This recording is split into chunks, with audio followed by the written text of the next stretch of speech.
അഞ്ജലി കണ്ണുകൾ പതിയെ തുറന്നു. കുറച്ചു മുന്നേ നടന്നതെല്ലാം ഓർത്ത് അവളുടെ ചുണ്ടിൽ ചിരിയും കവളിൽ നാണവും തെളിഞ്ഞു. അവൾ മുഖം ചരിച്ചുകൊണ്ട് അടുത്ത് കിടന്നുറങ്ങുന്ന ശിവയെ ഒന്ന് നോക്കി. അവൻ്റെ കൈകൾ അവളെ ചേർത്ത് പിടിച്ചിട്ടുണ്ടായിരുന്നു. അവന് നേരെ തിരിഞ്ഞു കിടന്നുകൊണ്ട് അഞ്ജലി ശിവയുടെ നെറ്റിയിലെ മുടി ഒതുക്കി വെച്ച് അവൻ്റെ നെറ്റിയിൽ ചുംബിച്ചു. കൊച്ചുകുട്ടികളെ പോലെ കിടന്നുറങ്ങുന്ന അവനെ നോക്കി അവൾ അങ്ങനെ കിടന്നു. എന്തൊരു ജാടയായിരുന്നു ചെക്കന്. ഇഷ്ടം പറയാതെ എയർ പിടിച്ച് നടന്ന മുതലാ. അവൻ്റെ താടിയിലൂടെ വിരലൊഴിച്ചുകൊണ്ട് അഞ്ജലി ഓർത്തു. ദേഹത്ത് ചുറ്റിയ പുതപ്പെടുത്ത് മാറ്റി അവൾ താഴെ വീണു കിടന്ന വസ്ത്രമെടുത്തിട്ടു. അവൾ എഴുന്നേറ്റ് മാറാൻ ഡ്രസ്സെടുത്ത് ബാത്റൂമിൽ കയറി. അഞ്ജലി കുളിക്കാൻ പോയ സമയമാണ് ശിവ ഉണർന്നത്. അവൻ എഴുന്നേറ്റിരുന്ന് മൂരി നിവർന്നു. അഞ്ജലിയെ കാണാതെ വന്നതും അവൻ എഴുന്നേറ്റ് ഷെൽഫിൽ നിന്നും മുണ്ടെടുത്തുടുത്ത് മുറിയിൽ നിന്നും ഇറങ്ങി. ആ സമയം അവൻ്റെ ഫോൺ റിങ് ചെയ്തതും ശിവ ഫോണെടുത്ത് ഹാളിൽ വന്നിരുന്നു. എന്താടാ? ഇടയ്ക്ക് വിളിച്ച് ശല്യം ചെയ്തതിന് സോറി. നിങ്ങൾ വല്ലതും കഴിച്ചോ? ഇല്ലടാ, പുറത്തു പോയി കഴിക്കണം. ഞാൻ പാർസൽ ഓർഡർ ചെയ്തിട്ടുണ്ട്, അങ്ങോട്ട് വരും. ആണോ? എന്നാൽ ശരി. പിന്നെ എന്നോടെല്ലാം വിശദമായി പറഞ്ഞു തരണേടാ. പൊട്ടി. ശിവ ഫോൺ വെച്ച് തിരിഞ്ഞതും മുന്നിൽ നിൽക്കുന്ന അഞ്ജലിയെ കണ്ടവനൊന്ന് ചിരിച്ചു. എന്തൊരു കള്ളലക്ഷണം മോനെ റൗഡി. എനിക്കോ? അവൻ്റെ നിൽപ്പ് കണ്ട് അവൾ ചിരിയോടെ ബെഡിൽ പോയിരുന്നു. ശിവ അവളുടെ മടിയിൽ തലവെച്ച് കിടന്നു.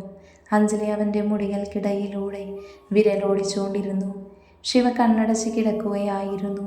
അവൾക്ക് കുസൃതി തോന്നി. അവളുടെ മുടിയുടെ വെള്ളം അവൻ്റെ മുഖത്തേക്ക് ഇറ്റിച്ചു. ശിവമുഖം ചിരിച്ച് അവൾ ദേഷ്യത്തിൽ നോക്കി. അവളുടെ കുസൃതി കണ്ട് ശിവയ്ക്ക് അവളെ വഴക്ക് പറയാൻ തോന്നിയില്ല. അവൻ അവളുടെ കണ്ണിൽ നോക്കി. വേറെ എങ്ങോട്ടും മിഴികൾ പായ്ക്കാതെ അവളുടെ മിഴികളിൽ മാത്രം അവ കുടുങ്ങിക്കിടന്നു. അവൻ്റെ കണ്ണിലെ പ്രണയത്തിൻ്റെ തീവ്രതയിൽ അഞ്ജലി പതറി. നീ എന്ത് കണ്ടിട്ടാടി പെണ്ണെ എന്നെ വേണമെന്ന് പറഞ്ഞത്? എന്ത് കണ്ടിട്ടാണെന്ന് ചോദിച്ചാൽ ഒരു കാരണം മാത്രമല്ല, ഒരുപാടുണ്ട്. എനിക്കോ? ഒന്ന് പോടി. എൻ്റെ റൗഡി ആഴെന്ന വിചാരം മരണമാസമായിട്ടുമല്ലേ? ഞാൻ കേട്ടറിഞ്ഞ ശിവയേക്കാൾ ഒത്തിരി ദൂരമുണ്ട് ഈ ശിവയിലേക്ക്. നേരിട്ട് കണ്ടെല്ലാം അറിഞ്ഞപ്പോൾ, പാവങ്ങളെ സഹായിക്കുന്ന ഈ മനസ്സറിഞ്ഞപ്പോൾ, സ്നേഹിക്കാൻ കൊതിക്കുന്നൊരു ഹൃദയമുണ്ടെന്നറിഞ്ഞപ്പോൾ വിടാതെ ഇങ്ങനെ പിടിക്കാൻ തോന്നി. അവൻ്റെ മുഖം അവൾ മാറോട് ചേർത്തുകൊണ്ട് പറയുമ്പോൾ ശിവയുടെ മനസ്സിൽ വിങ്ങൽ തോന്നി. അവളുടെ സംസാരം കേട്ട് അതിൽ ലയിച്ചുകൊണ്ട് ശിവ സ്വയം മറന്നിരുന്നു. ആദ്യമായി കിട്ടുന്ന ചേർത്ത് പിടിക്കൽ അനുഭവിക്കുമ്പോൾ അവൻ്റെ മനസ്സ് നിറഞ്ഞിരുന്നു. അവളുടെ കൈകൾ കോർത്ത് പിടിച്ചുകൊണ്ട് അവൻ അതിൽ മുത്തി. അഞ്ജലി ചിരിച്ചുകൊണ്ട് അവൻ്റെ താടിയിൽ പിടിച്ചു. അവളെയും വെട്ടാതെ നോക്കിക്കിടക്കുന്ന ശിവയെ നോക്കി അവൾ എന്തായെന്ന് കണ്ണുകൊണ്ട് ചോദിച്ചു. അവൻ ചിരിച്ചുകൊണ്ട് അവളുടെ വയറിൽ മുഖം അമർത്തി. അഞ്ജലി അവൻ്റെ മുഖം പിടിച്ചു ഉയർത്തി. വേണ്ടാട്ടോ, നമുക്ക് പോവണ്ടേ? ഇത് കഴിഞ്ഞിട്ട് പോയാൽ മതി. അവൻ എഴുന്നേറ്റിരുന്ന് അവളെ പിടിച്ച് അവൻ്റെ മടിയിലേക്ക് ഇരുത്തി. അവളുടെ കഴുത്തിലൂടെ കൈ ചുറ്റി അവളുടെ മുഖം അവനിലേക്ക് അടുപ്പിക്കാൻ തുടങ്ങുമ്പോഴാണ് വാതിലിൽ മുട്ട് കേട്ടത്. അഞ്ജലി വേഗത്തിൽ എഴുന്നേൽക്കാൻ നിന്നതും ശിവ വിട്ടില്ല. നീ എങ്ങോട്ടേ പോകുന്നേ? രക്ഷപ്പെട്ടെന്ന് കരുതണ്ട. അവളുടെ ചുണ്ടിൽ ചുണ്ട് ചേർത്തുകൊണ്ട് ശിവ അവളെ ബെഡിലിരുത്തി. ശിവ എഴുന്നേറ്റ് പോയി വാതിൽ തുറന്നു. അവർക്കുള്ള ഭക്ഷണം കൊണ്ടുവന്നതായിരുന്നു. ഭക്ഷണം വാങ്ങി പൈസ കൊടുത്ത് ശിവ വാതിലടച്ച് അഞ്ജലിയെ നോക്കി. അവൾ പേടിയോടെ ശിവയെ നോക്കുന്നത് കണ്ട് അവന് ചിരി വന്നു. അവൻ തലകൊണ്ടടുത്ത് വരാൻ പറഞ്ഞു. അഞ്ജലി അടുത്തു പോയതും ഭക്ഷണം അവളുടെ കയ്യിൽ വെച്ചു കൊടുത്തു. കുറച്ച് എനർജി കയറ്റ്, എന്നിട്ട് ബാക്കി നോക്കാം. അവളെ ഇടം കണ്ണിട്ട് നോക്കി ശിവ പറഞ്ഞതും അഞ്ജലി അവനെ തുറിച്ചു നോക്കി. അവർ ഒരുമിച്ചിരുന്ന് ഭക്ഷണം കഴിച്ചു. കഴിക്കുമ്പോൾ അഞ്ജലി ഓരോന്ന് സംസാരിച്ചുകൊണ്ടിരുന്നു. അവളെ നോക്കിയിരുന്നു ശിവയും. ശിവ എഴുന്നേറ്റ് കൈ കഴുകുമ്പോൾ അഞ്ജലി അവനെ പുറകിലൂടെ കെട്ടിപ്പിടിച്ചു. അവൻ അതിനൊന്ന് ചിരിച്ചു. I love you rowdy. എന്തൊരു സന്തോഷമാണെന്നറിയോ? പക്ഷേ പപ്പയ്ക്ക് സത്യം അറിയില്ല. വീണ്ടും പരീക്ഷണം നേരിടാൻ എനിക്ക് വയ്യ. ശിവ തിരിഞ്ഞു നിന്ന് അവളുടെ ഷോളിൽ കൈ തുടച്ചുകൊണ്ട് അവളുടെ മുഖം കയ്യിലെടുത്തു. ഞാനുള്ളപ്പോൾ നീ എന്തിനാടി പെണ്ണെ പേടിക്കുന്നേ? എൻ്റെ പെണ്ണിനെ കരയിക്കാൻ ഒരുത്തിനെയും ഞാൻ സമ്മതിക്കില്ല. പക്ഷേ നിതിൻ, അവനെക്കുറിച്ച് ഓർക്കുമെന്തോ സങ്കടം തോന്നുന്നു. ഒന്നും അറിയാതെ നമ്മൾ അവനെ ചതിക്കുകയല്ലേ? അവനെക്കുറിച്ച് പറഞ്ഞതും ശിവയുടെ മുഖം മാറി. ദേഷ്യം നിറഞ്ഞു. അവളിൽ നിന്നും അകന്നു മാറി ശിവ പുറത്തിറങ്ങിപ്പോയി. പോകുമ്പോൾ മേശയ്ക്ക് മുകളിൽ നിന്ന് സിഗരറ്റ് എടുത്തുകൊണ്ട് അവൻ പുറത്തു പോയി നിന്ന് വലിച്ചു. നിതിനെക്കുറിച്ച് പറഞ്ഞ ദേഷ്യമായിരിക്കുമെന്നോർത്ത അഞ്ജലി അവൻ്റെ പിണക്കം മാറ്റാൻ വേണ്ടി അവൻ്റെ പിറകിൽ പോകുമ്പോൾ അവൻ സിഗരറ്റ് വലിക്കുന്നത് കണ്ട് അവൾക്ക് ദേഷ്യം തോന്നി. അവൾ അവൻ്റെ കയ്യിൽ നിന്നും സിഗരറ്റ് വലിച്ചെറിഞ്ഞു. ശിവ അവളെ തുറിച്ചു നോക്കി. വീണ്ടും അടുത്ത് സിഗരറ്റ് എടുക്കാൻ നിന്നതും അഞ്ജലി അതും തട്ടിപ്പറിച്ചു. അവൾ പുറകിലേക്ക് പിടിച്ചുകൊണ്ട് അവനിൽ നിന്നും നീങ്ങി നിന്നു. നീ അത് തരുന്നുണ്ടോ? ഇല്ല, ഈ ശീലമൊക്കെ അങ്ങ് ഒഴിവാക്കിയേക്ക്. ഓ, നിനക്ക് എന്നോടുള്ള സ്നേഹം കൊണ്ടാണോ? നിനക്ക് അവൻ്റെ കാര്യം നോക്കിയാൽ പോരെ? അവൻ്റെ കാര്യത്തിലല്ലേ നിനക്ക് സങ്കടം? എൻ്റെ റൗഡിക്ക് കുശുമ്പുണ്ടല്ലേ? എനിക്കൊരു ചുക്കുമില്ല, നീ അത് തന്നേ. തരില്ലെന്ന് പറഞ്ഞില്ലേ? നിന്റെ കയ്യിൽ നിന്നും അത് വാങ്ങാൻ എനിക്ക് അറിയാടി പുല്ലേ. ശിവ അവളിലേക്ക് അടുത്തതും അഞ്ജലി വേഗം അകത്തേക്ക് ഓടി. ശിവ അവൾക്ക് പിറകിലും. മുറിയിലേക്ക് പോകാൻ നിന്നതും അഞ്ജലിയെ ശിവ പിടിച്ചിരുന്നു. അവളുടെ കയ്യിൽ നിന്നും സിഗരറ്റ് വാങ്ങി മേശയിലേക്ക് എറിഞ്ഞുകൊണ്ട് അവളുടെ കൈ രണ്ടും പുറകിലേക്ക് ആക്കി അവൻ. കിട്ടിയില്ലേ? ഇനി വിട്ടൂടെ? കൈ വേദനിക്കുന്നുണ്ട്. ഇനി മേലെ ആ പട്ടിയുടെ കാര്യം പറഞ്ഞാലുണ്ടല്ലോ. കയ്യിലെ പിടിവിട്ട് ശിവ മാറിയതും അഞ്ജലി കൈ ഒഴിഞ്ഞുകൊണ്ട് അവനെ നോക്കി. ശിവ വാതിലടച്ച് കുറ്റിയിട്ട് തിരിഞ്ഞുകൊണ്ട് മീശ പിരിച്ചു. അവൻ്റെ ഭാവത്തിൽ നിന്നും കാര്യം മനസ്സിലായതും അഞ്ജലിയുടെ ഹൃദയമിടിപ്പ് കൂടി. എന്താടി തുറിച്ചു നോക്കുന്നേ? ഇത്രയും റൊമാൻറ്റിക്കുള്ള ആളെയാണ് ഞാൻ വളക്കാൻ ഇത്രയും പാടുപെട്ടതെന്ന് ഓർത്തു പോയതാ. മുന്നിൽ വന്നൊരു ഐറ്റം ഡാൻസ് കളിച്ചാൽ പോരായിരുന്നോ?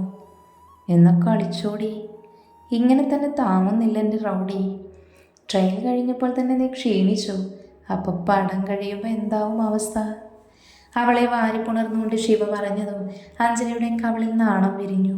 അവരുടെ പ്രണയ നിമിഷങ്ങൾക്ക് സാക്ഷ്യം വഹിച്ചുകൊണ്ട് ഇളം കാറ്റ് അതിലൂടെ വീശി.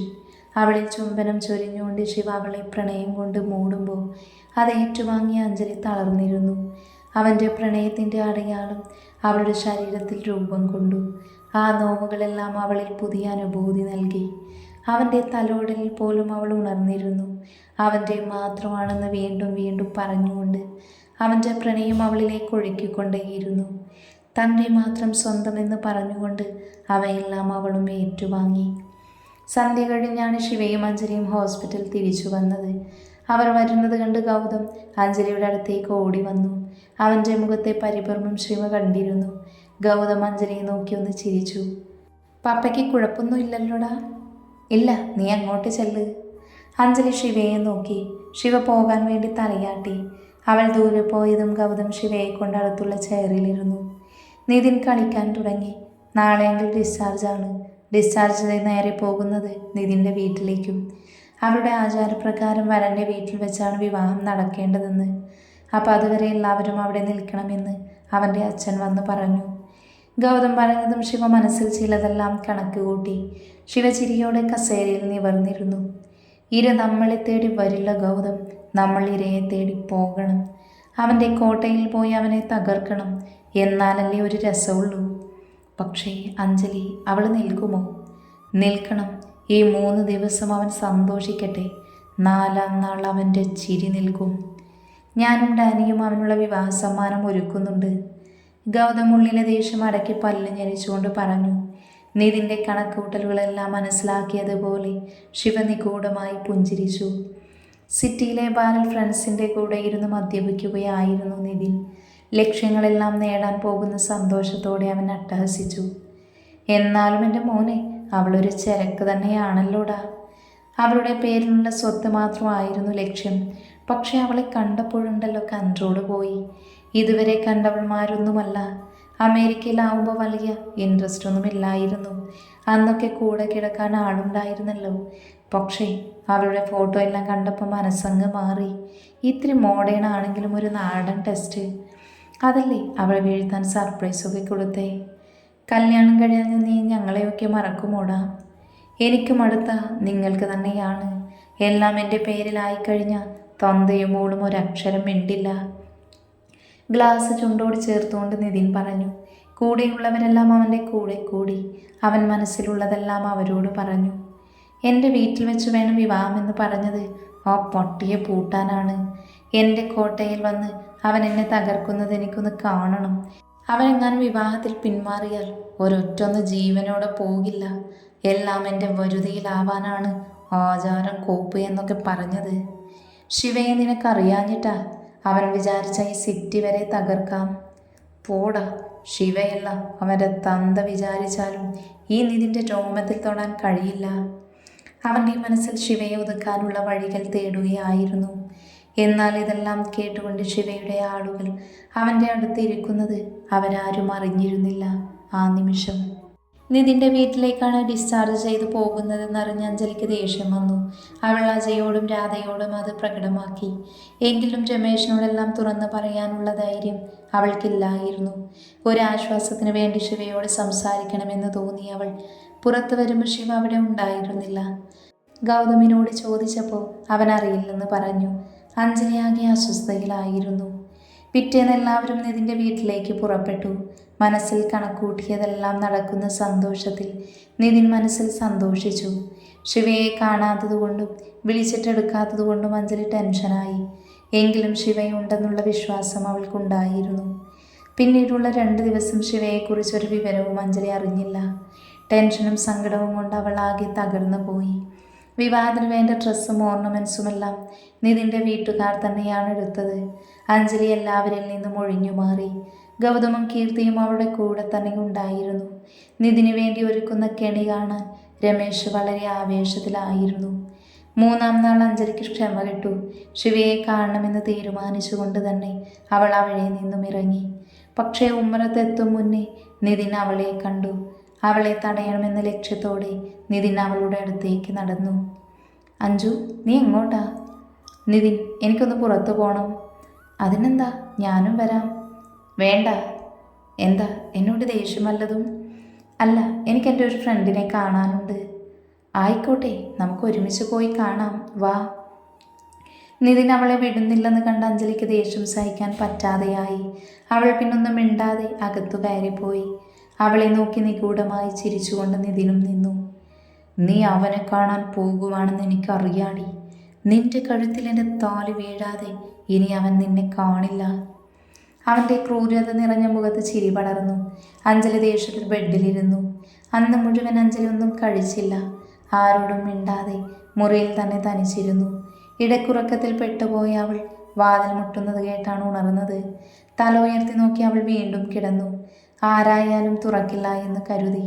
പക്ഷെ വീണ്ടും വീണ്ടും മുട്ടാൻ തുടങ്ങിയതും അഞ്ജലി സഹിയിട്ട് എഴുന്നേറ്റ് പോയി വാതിൽ തുറന്നു. മുന്നിൽ നിൽക്കുന്ന ആളെ കണ്ടവൾ ഞെട്ടിത്തരിച്ചു പോയിരുന്നു.